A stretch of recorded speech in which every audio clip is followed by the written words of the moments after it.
I do believe because there are no delivery certificates, and I heard stories early on around the time Archie was allegedly in utero and being born. I heard stories that royal staffers were not allowed to see or touch her abdomen.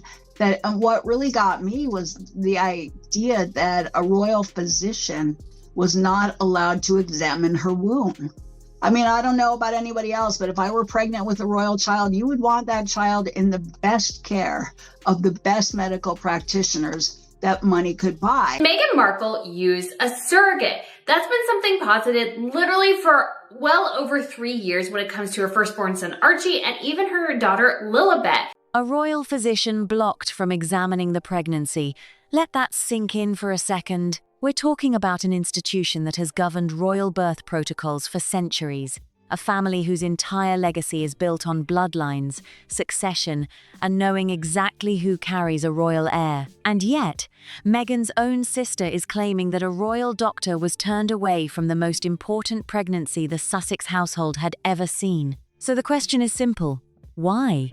What possible reason could justify turning away the finest obstetric care in the world? What kind of expectant mother, carrying a child in line to the British throne, looks at that level of medical expertise and says no? Because that is exactly what Samantha Markle is asking, and in 7 years, that question has never once received a satisfying answer. Several times in the house as teenagers, we would smell this really weird smell coming from downstairs that smelled like burning wire.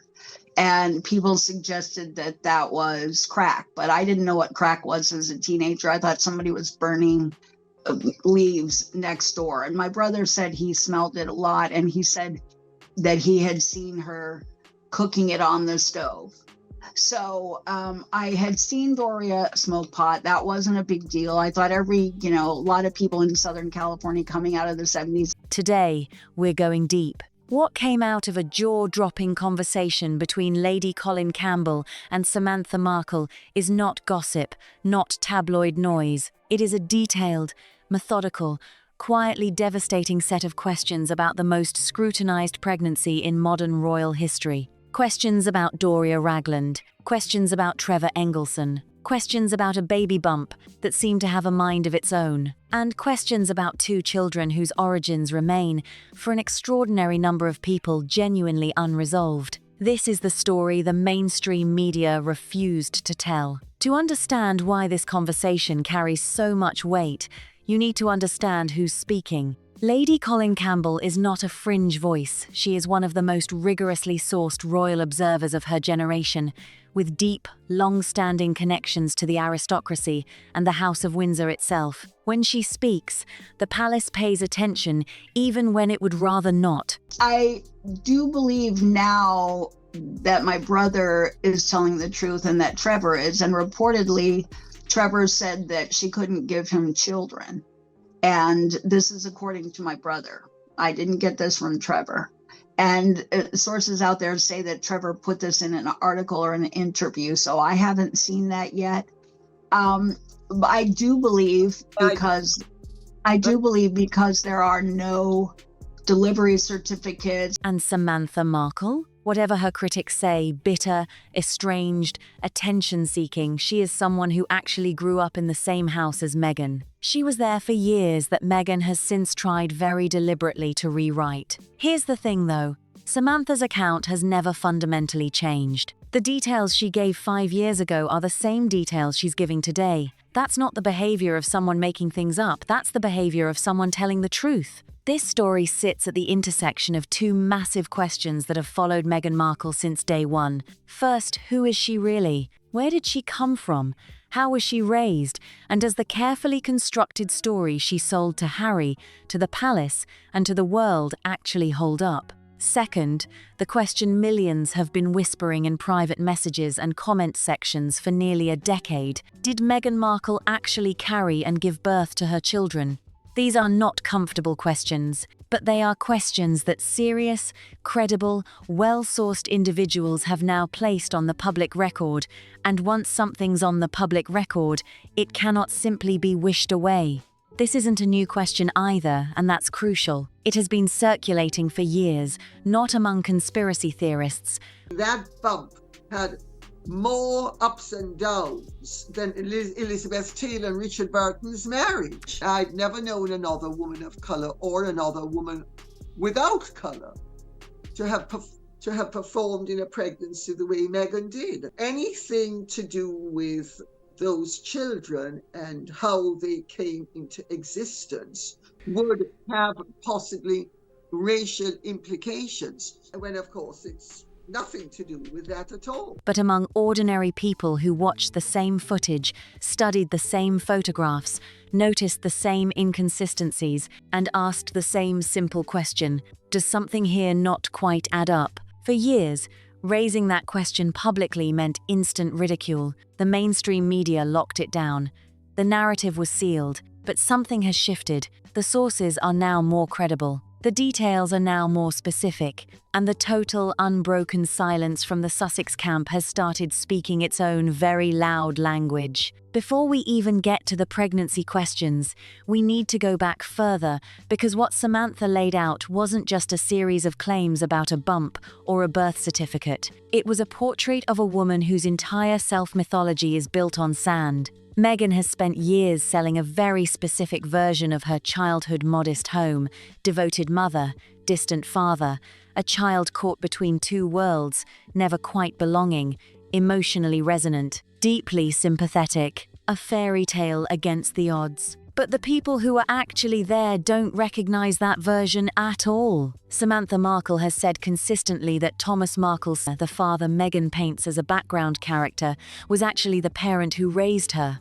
He was present. He sacrificed for her education, her opportunities, the acting career that eventually brought her to Harry's attention. And Doria, elevated to near saintly status in Meghan's narrative, was by multiple accounts considerably less present than the official story suggests. But this conversation went even further because Samantha and Lady Colin Campbell weren't just discussing Doria's parenting. They were discussing something that, if true, would completely reframe everything we think we know about Meghan Markle, her personality, her patterns, her very neurological development. They were discussing what Doria may have been doing while pregnant with Meghan. She also clutched her belly at all times, which of course have ensured that nobody could touch her stomach or feel what was going on behind the hands that were shielding the belly. So if anybody had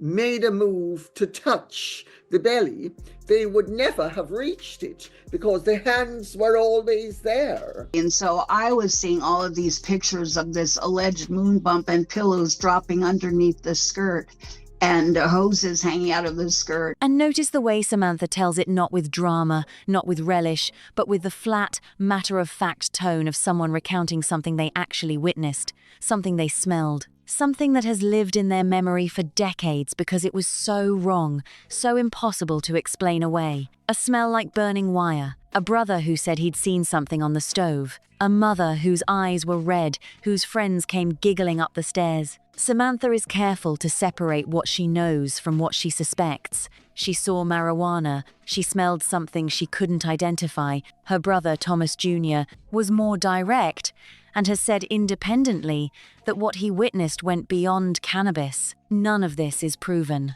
Doria Ragland has not responded to these claims. But the question being raised isn't really about what Doria did or didn't do. It's about what it could mean medically, neurologically, if any of it is true. Lady Colin Campbell, drawing on the work of respected American psychiatrist Dr. Carol Lieberman, raised the connection between prenatal substance exposure and certain behavioral patterns. Fetal alcohol spectrum, for instance, is clinically linked to reduced empathy, extreme self-centeredness, and explosive, irrational reactions directed at parents, siblings, and partners. When listed like that, those patterns will resonate uncomfortably with a lot of people because those aren't vague generalities. Those are specific, documented clinical findings. Meghan's performance throughout her pregnancy was very bizarre. And whatever went on was definitely not what normally goes on. whether it was Meghan Caddy playing with the size of her bum or something else. There is a story there to come out. And framing Meghan's behavior through neurology rather than malice is, honestly, one of the more grounded angles this story has ever taken. But the conversation didn't stop with Doria. Lady Colin Campbell pushed it into territory that has been circulating in whispers and private forums for years, the claim, originating with Thomas Markle Jr., that Meghan's first husband, Trevor Engelson, told close family members that Meghan could not have children. That, prior to her relationship with Harry, she had undergone a procedure that made biological pregnancy impossible.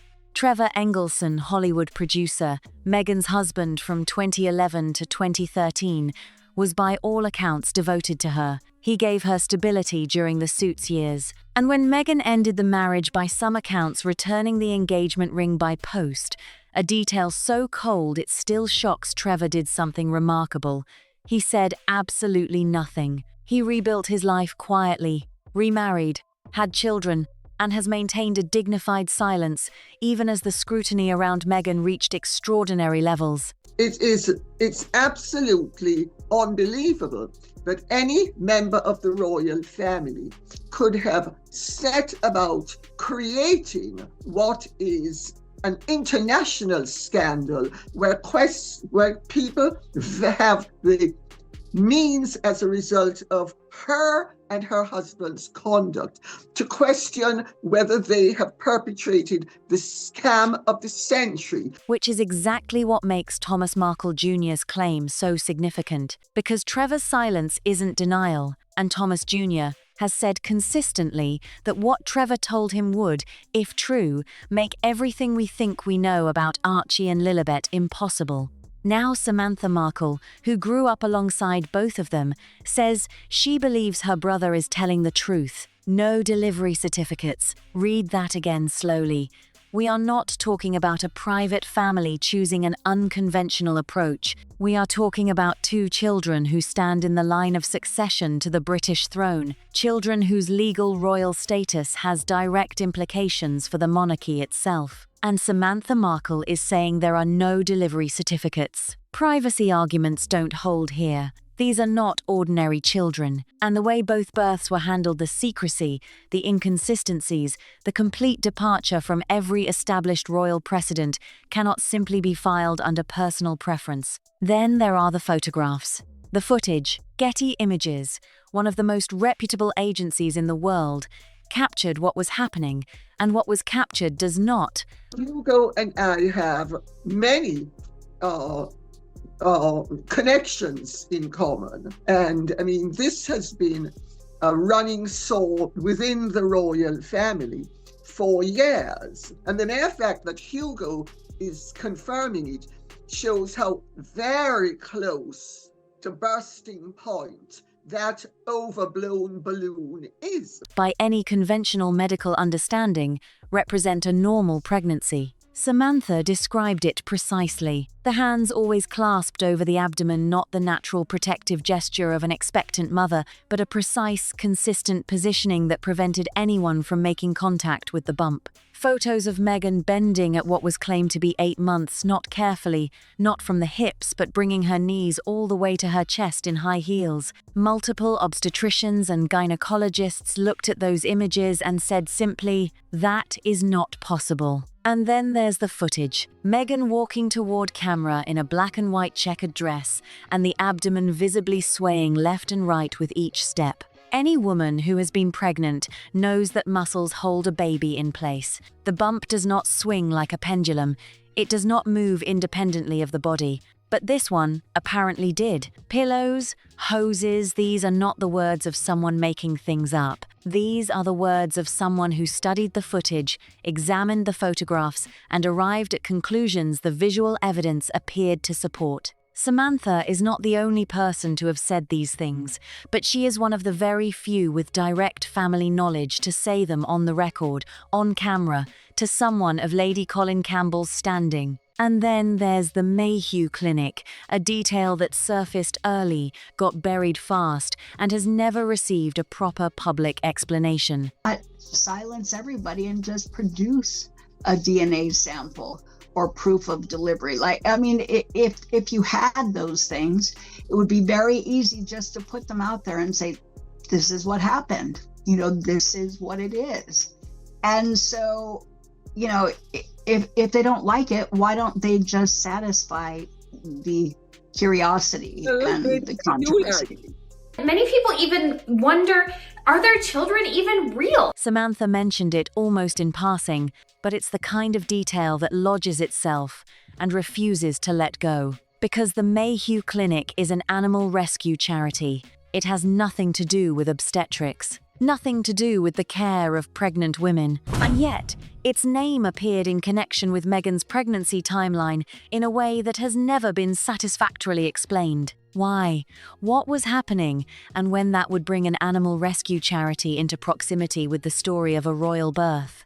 There is a story there to come out. Those aren't the words of someone speculating idly. Those are the words of a woman who knows things, who has sources, and who chooses her language with surgical precision. Lady Colin Campbell does not say there is a story unless she has reason to believe there is one, and she has been saying it for years, patiently, consistently, waiting for the moment it finally breaks. The answer, in large part, is the same answer that explains so much of the mainstream media's behavior around Meghan Markle: fear. Fear of being labeled, fear of legal action, fear of becoming the person who asked the wrong question about the wrong woman at the wrong time. The protective apparatus around Meghan is formidable. It has silenced journalists. It has buried stories.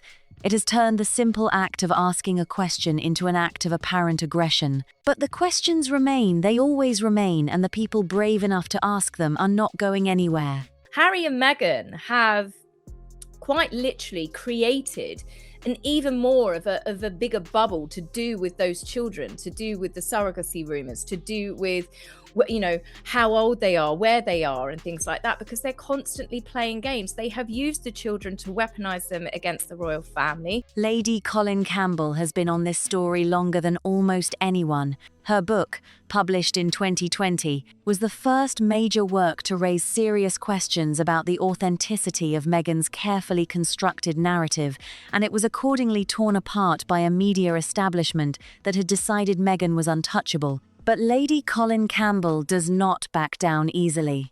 She documented, she sourced, she published. And what she has said about the pregnancy across multiple interviews spanning several years now constitutes a body of evidence that deserves to be taken seriously. She has spoken about the bumps, inconsistencies.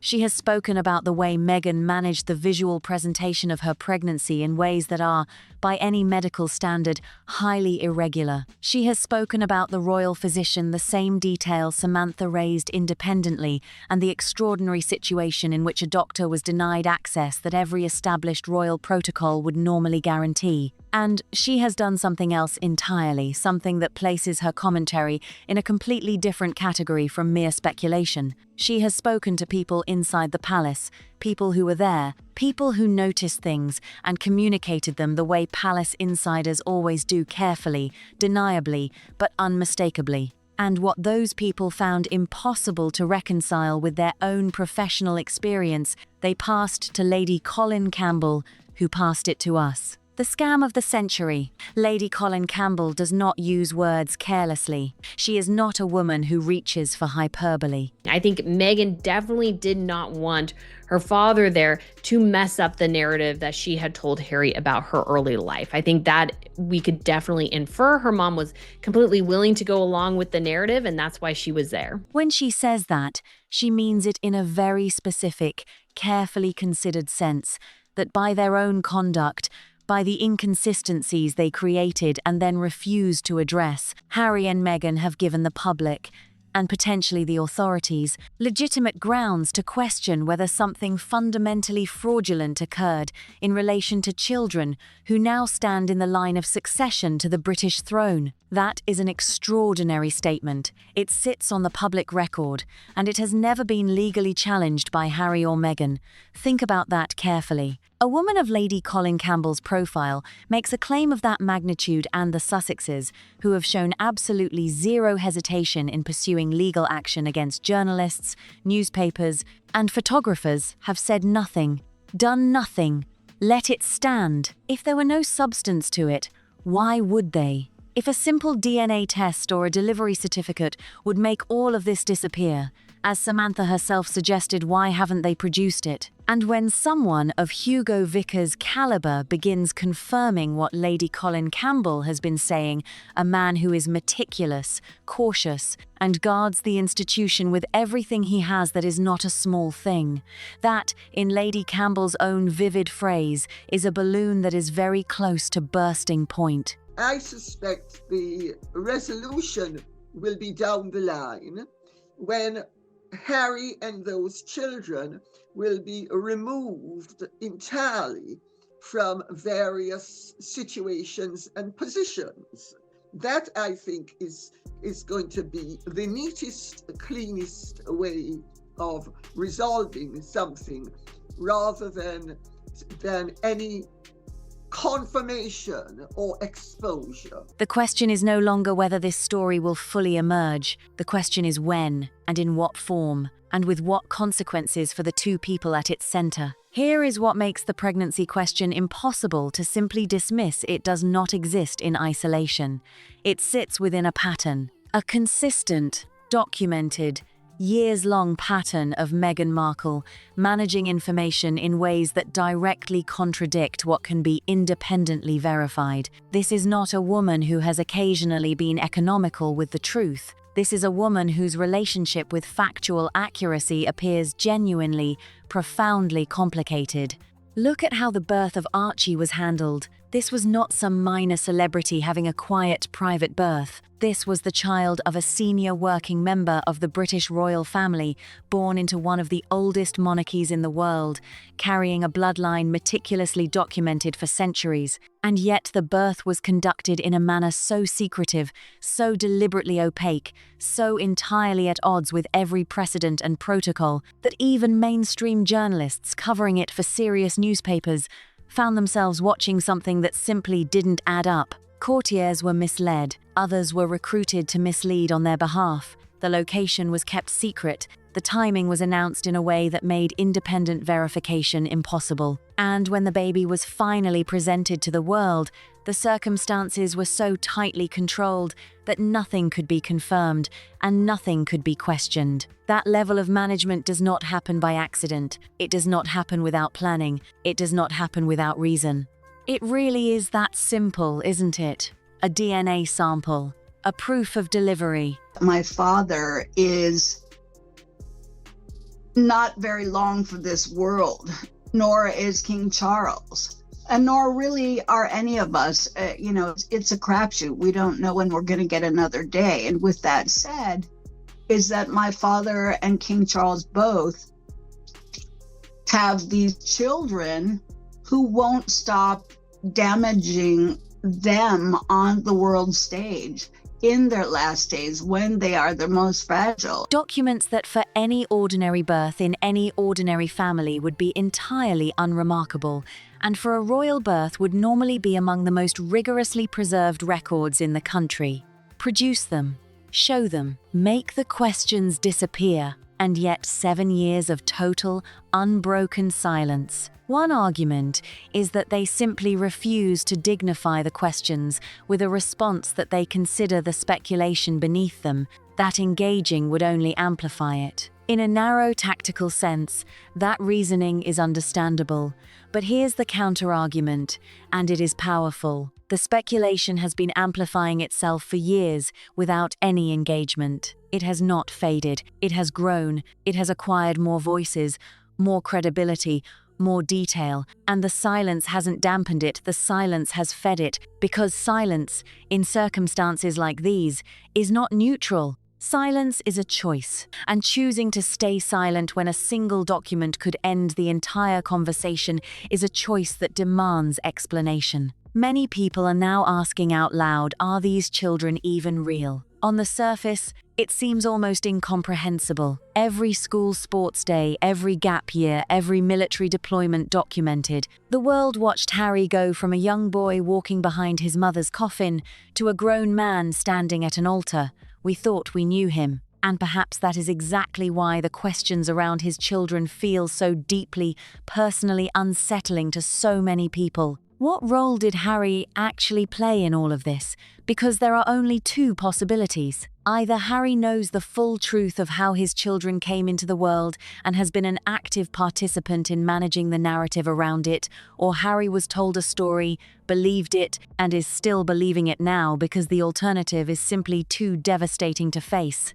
Samantha Markle has said clearly across many interviews that she believes Meghan constructed a very specific version of her past to control what Harry understood about her. Thomas Markle Sr. was kept away from the relationship entirely. They didn't even meet before the engagement was announced because Thomas actually knew Meghan, and what he knew would have complicated the story she was selling. Once you see that pattern of information control, you start seeing it everywhere in the Sussex story. And the point about Samantha deserves to be dwelt on. This is a woman who loves her father, speaks to him every day, and watched Meghan, who once posted glowing tributes to Thomas on her own blog, who praised him publicly and effusively, surgically remove him from her life and from her children's lives, all over a paparazzi photograph. A staged paparazzi photograph, Samantha contends, taken in an environment where Meghan herself was being photographed by paparazzi every single day. Step back from the individual claims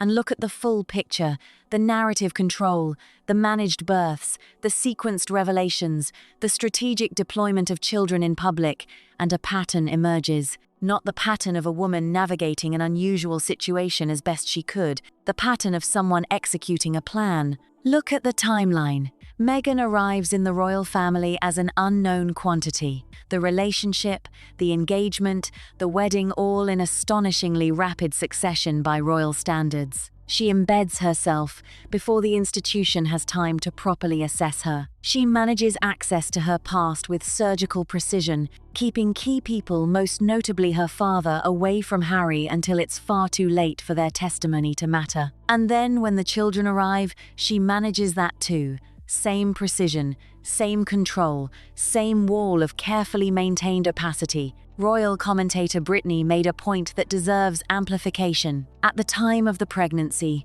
Meghan had just secured the biggest professional break of her life. Suits was a hit, and she was, for the first time, genuinely famous.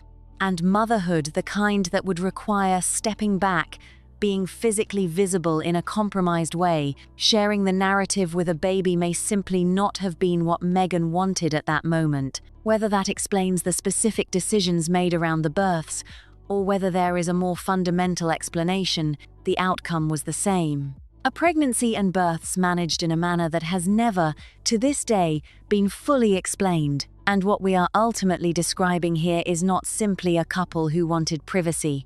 We are describing a couple who deployed their children as instruments, as proof of legitimacy, as public relations assets, as leverage against the royal family. Archie and Lilibet have been used to claim royal titles that Harry and Meghan simultaneously claim to not care about, used to generate sympathy on social media, kept deliberately invisible except when visibility served a purpose. Two children who have no say in any of this, who cannot consent to the way their images are used, their names leveraged, their very existence deployed in a long war between their parents and the institution their father was born into. Whatever conclusion one reaches about the origins of those children, the manner in which they are being used is not in dispute. It is documented, it is visible, and it is deeply troubling. Lady Colin Campbell made a remark in this conversation that crystallizes something important.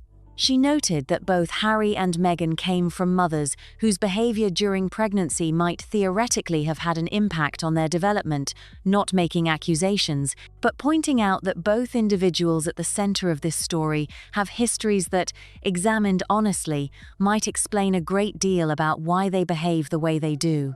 It was a gesture toward understanding rather than condemnation, but understanding is not the same as excusing. And there is a growing catalogue of things the Sussex operation has claimed that simply do not withstand scrutiny. The racism claims, the mental health claims, the security claims, being financially cut off, being unsupported, being victims of an institution that wished them harm. One by one, these claims have been examined. One by one, they have failed to survive contact with the documented record, and yet they persist, because the emotional charge of the original accusation always outlasts the quiet, factual correction. What Samantha Markle is doing in this conversation, and in the years of interviews that preceded it, is something the mainstream media has largely refused to do. She is providing correction. She is offering an alternative account from someone who was actually there. She is saying this is not what happened. The father was present. The mother was not saintly. The childhood was not disadvantaged.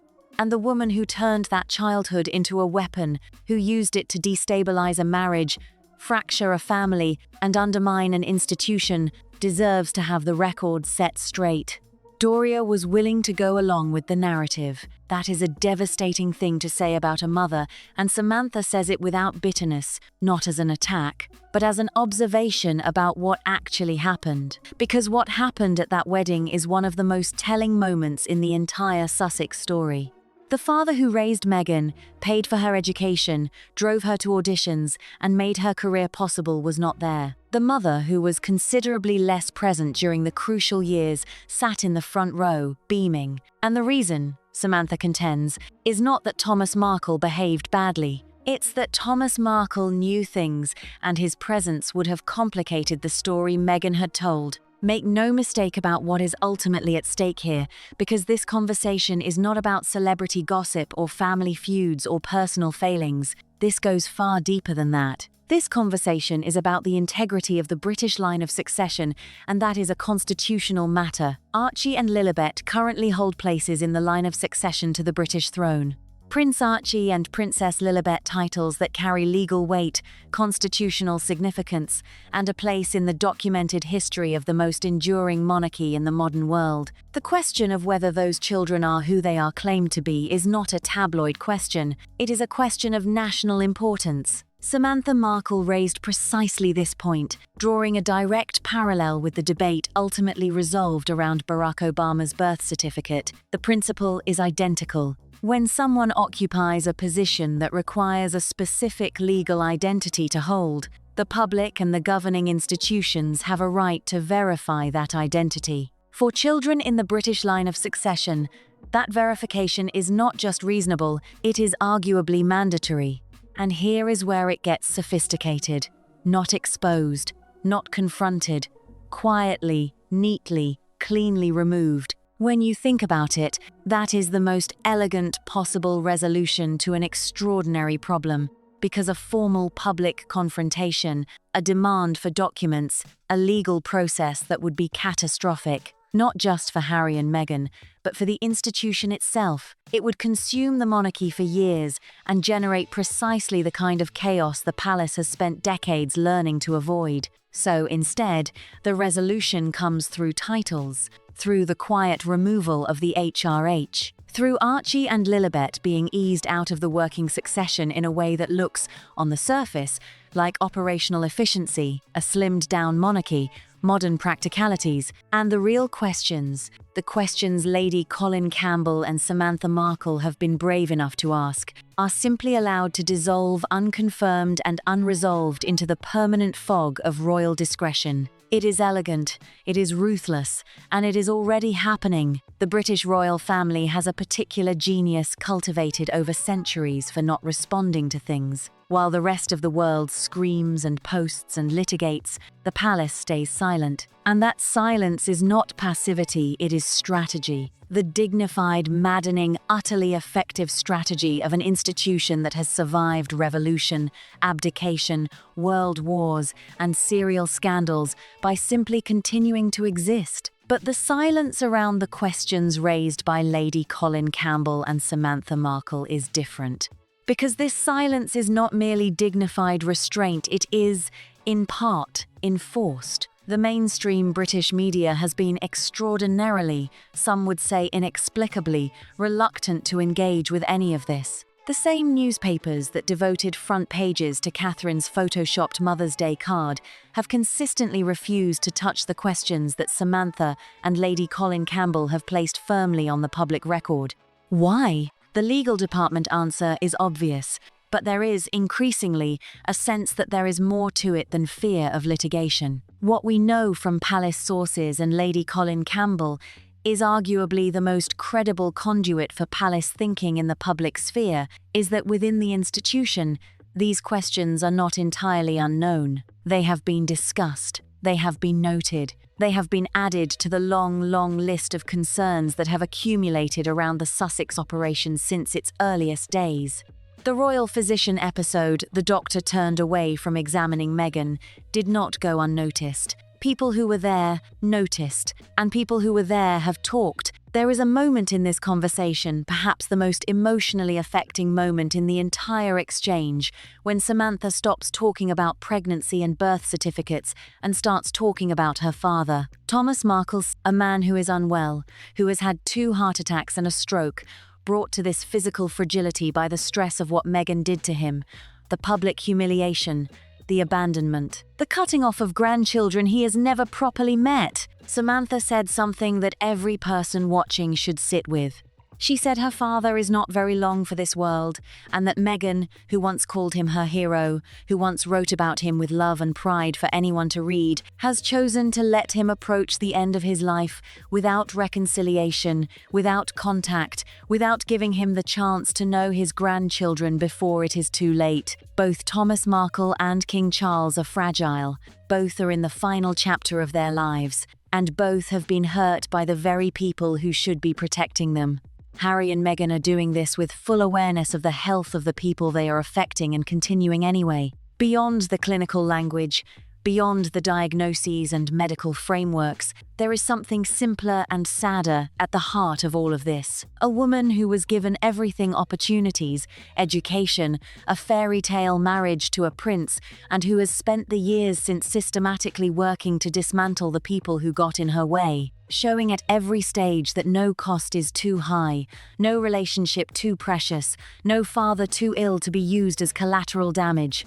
Where does this leave the relationship between the Sussexes and the royal family? Exactly where it has been for some time, suspended in managed hostility, with occasional surface-level gestures toward reconciliation that fool absolutely nobody. The titles have not been stripped. The succession positions have not been formally altered, and Harry continues to speak publicly with what can only be described as breathtaking delusion, as though the last 7 years of behavior can simply be overlooked if he smiles warmly enough at a public event. The reconciliation question has been further complicated by the passing of Pope Francis, a moment that arrived as a reminder that even someone who appears well can be gone with startling speed. In that context, the question of whether Harry will make peace with his father before it is too late takes on an urgency that goes far beyond titles and brand strategy. But here is the brutal truth of where things stand. Charles knows what Samantha knows. The palace knows what Lady Colin Campbell knows. The questions about those children, about their origins, about the integrity of their place in the succession, have been quietly noted by the people who matter. And the resolution, as Lady Colin Campbell has predicted, will not come through confrontation. It will come through quiet, methodical removal. The balloon is very close to bursting point, but the palace will not be the one to burst it. They will simply let the air out, slowly, in a way that looks like administrative housekeeping and not like what it actually is. Step back from the details for a moment, from the bump, the photographs, the royal physician, the delivery certificates. Step back and look at what this story actually is. It is the story of a woman who appears to have constructed from the very beginning a version of reality specifically designed to give her access to things she could not otherwise have obtained: love, status, power, a place in history, and who, when the construction began to crack, when the people who knew the truth started talking, when the images started telling stories that couldn't be managed, when the questions started multiplying faster than the answers could suppress them, simply doubled down, and then doubled down again. There is something almost operatic about the scale of all of this. If even a fraction of what Samantha Markle and Lady Colin Campbell have placed on the record is true, if even one of the major claims in this conversation has real substance, then what we are looking at is not merely a royal scandal. We are looking at one of the most audacious deceptions in the entire history of the British monarchy.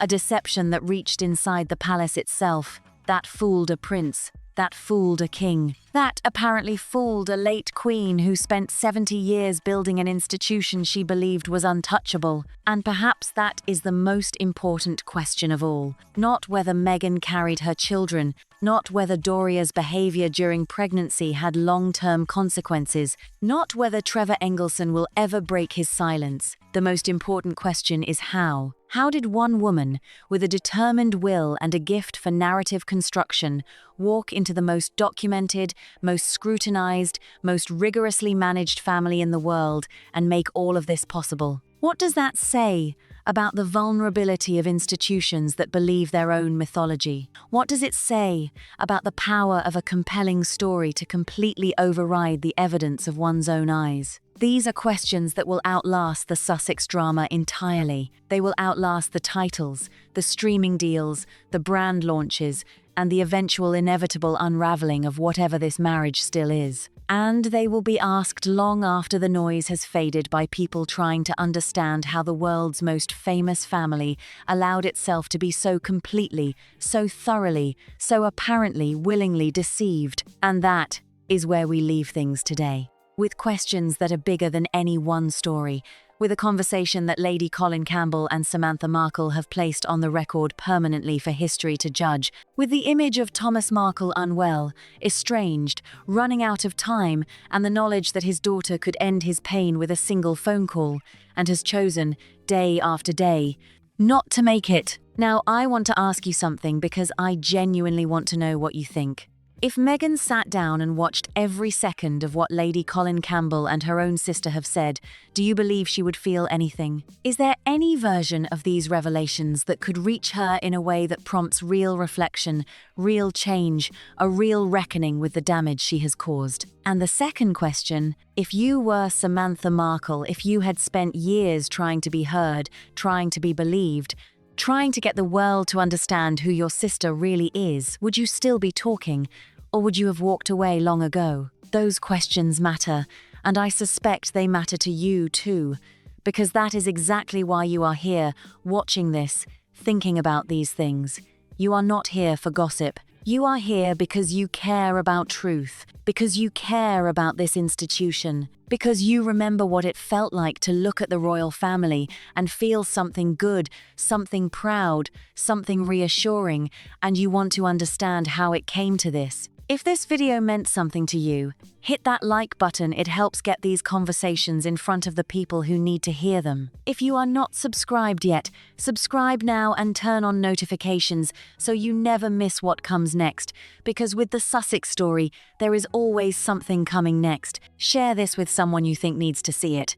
And drop your thoughts in the comments below. I read every single one, and your perspective genuinely matters. See you on the next one.